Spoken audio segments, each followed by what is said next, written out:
Aí, só de boa. Estamos aqui, graças a Deus, mais um dia. Estamos aqui na nossa roça. Vamos dar aqui uma visitadinha, né? Pra ver como é que tá. Vai fazer 100 dias de plantada. Show. Dá uma conferida aqui como é que tá o nosso milho aqui. Tá, a minha cobre já tá praticamente já tá maduro já. Todo bem espigado. Estamos estimando aí 100 sacos por tarefa ou 100 sacos por hectare. 90 por aí. Esse ano sofreu muito aqui. A seca judiou muito. Mas é isso aí, né?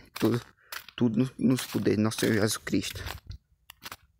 Estamos aí, né? Dando. Só agradecer a Deus aí, as suas roças aí, tudo boa. É isso aí. Aqui nós plantamos um milho Brevante 3612. Tá, graças a Deus tá na nossa média aí de produção. Dá uma entradinha aqui na roça pra vocês verem. Aqui nessa beirada aqui foi que um gado entrou aqui e deu uma comida.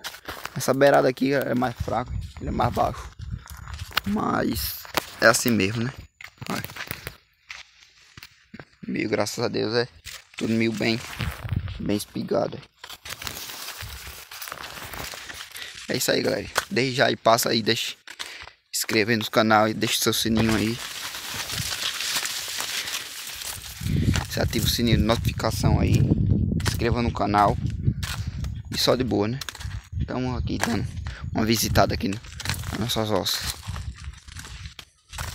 Quando tiver mais pra frente eu filmo mais. Valeu, valeu. Inscreva no canal e deixa o like aí. Compartilha aí, por favor, para ajudar.